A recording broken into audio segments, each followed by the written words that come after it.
Semangat pagi. Tentu bertemu lagi dengan Bu Ria dalam pembelajaran kimia. Pada kesempatan ini Ibu akan menjelaskan klasifikasi materi. Klasifikasi materi. Pertama Ibu menjelaskan apa itu materi.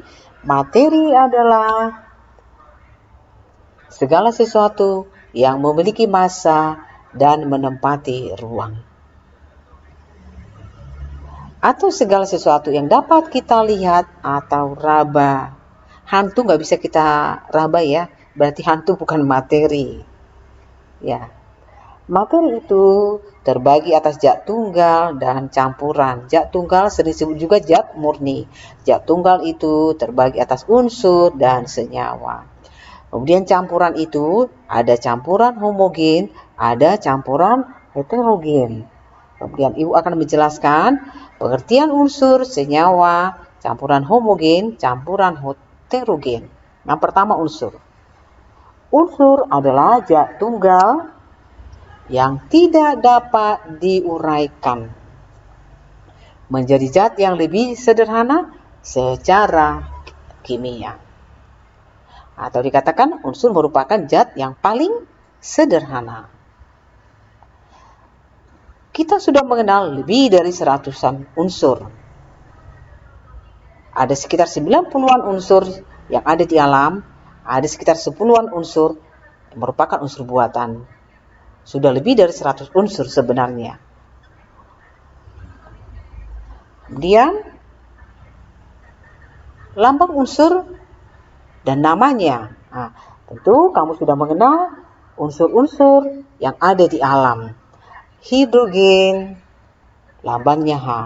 Besi, lambangnya Fe. Emas, lambangnya AO. Misalnya karbon, lambangnya C. Oksigen, lambangnya O. Nitrogen, lambangnya N. Ada unsur yang gak jarang kamu dengar, misalnya neptunium, lambangnya Np. Mendelevium, lambangnya Md. Einsteinium, lambangnya Es. Kemudian dasar pemberian dari lambang unsur bermacam-macam latar belakang. Misalnya untuk hidrogen, dilihat dari sifatnya, hidrogen adalah pembentuk air. Kemudian besi, Fe dari kata ferrum atau bahasa Latin ya. Demikian juga emas, aurum dari bahasa Latin. Np itu dari planet Neptunium. Md penghormatan untuk ahli kimia yang bernama Mendeleev. Demikian juga Es penghormatan untuk ahli fisika Einstein dan ahli kimia juga ya. Nah, unsur itu ada unsur logam, ada unsur non logam. Kamu sudah tahu bahwa logam itu umumnya padat, mengkilap dan menghantarkan listrik yang disebut konduktor. Non logam umumnya dia non konduktor ya. Nah, itulah untuk unsur. Kemudian kita lihat senyawa. Apa yang dimaksud dengan senyawa? Senyawa itu zat murni yang tersusun dari 2 atau lebih unsur dengan perbandingan tetap. Senyawa itu zat murni masih dapat diuraikan menjadi zat lebih sederhana melalui reaksi kimia. Kita lihat, senyawa dikatakan perbandingannya tetap.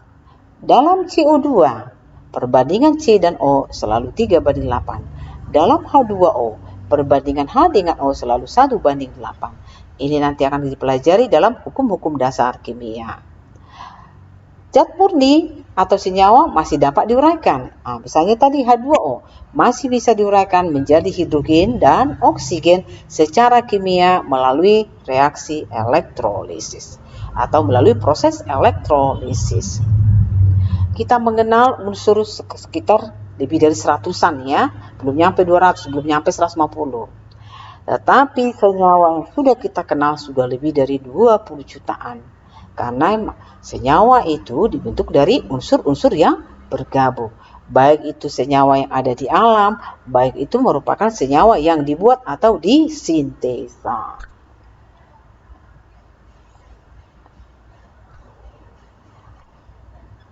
Kemudian kita mau melihat perbedaan unsur dan senyawa. Perbedaan unsur dan senyawa. Tadi kamu sudah mendengarkan penjelasan kalau unsur itu tidak bisa lagi diuraikan.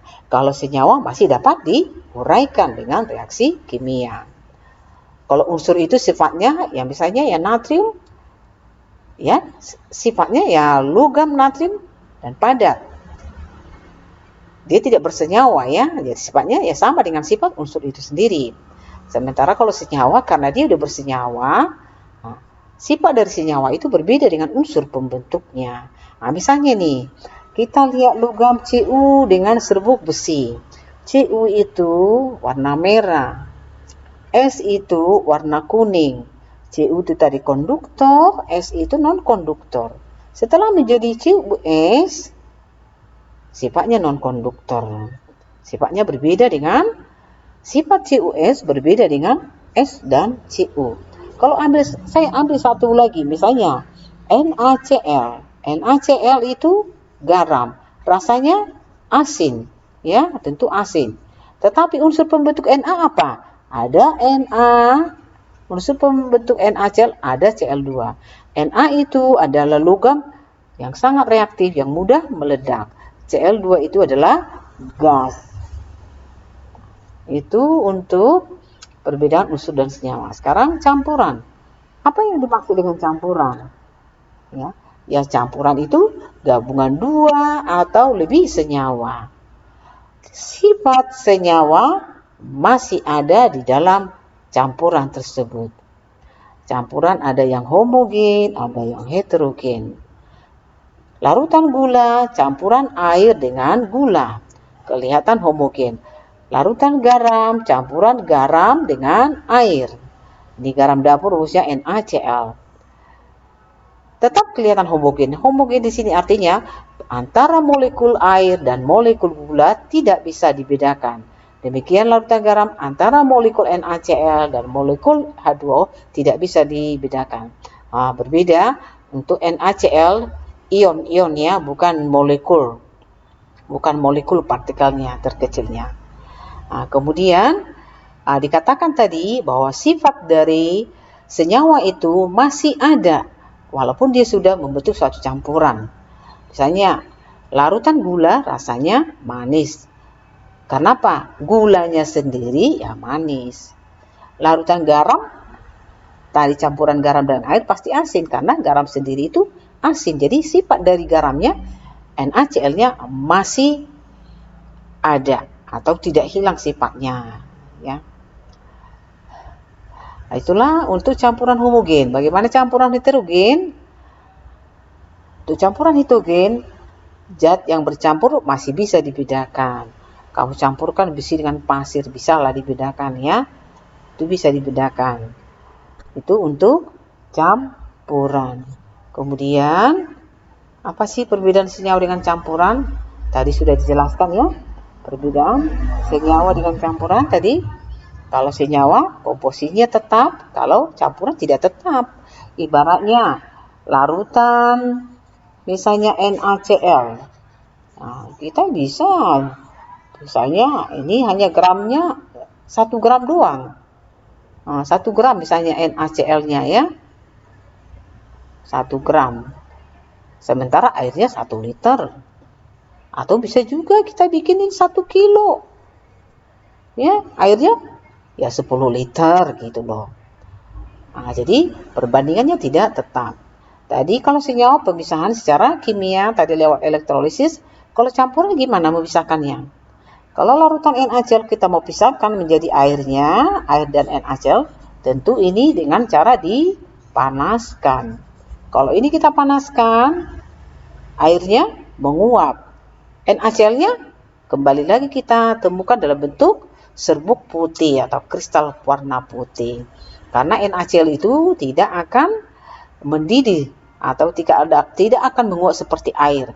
Karena air mendidih pada suhu 100, sementara NaCl itu setelah kita tadi panaskan, NaCl kita dapat dalam wujud padat. Supaya NaCl itu menjadi cair pun itu udah suhu 800. Apalagi dia menguap. Ya. Cara memisahkan air dengan garam, air dengan garam di dalam larutan NaCl cukup dengan dipanaskan. Nah, kemudian yang ketiga, untuk senyawa tadi sifatnya berbeda dengan sifat unsur pembentuknya. Jelas tadi ya. Kemudian untuk campuran sama dengan sifat unsur pembentuknya. Nah, itulah perbedaan senyawa dan campuran. Sampai di sini pertemuan kita. Pastinya bermanfaat. Silakan dipelajari lagi. Terima kasih.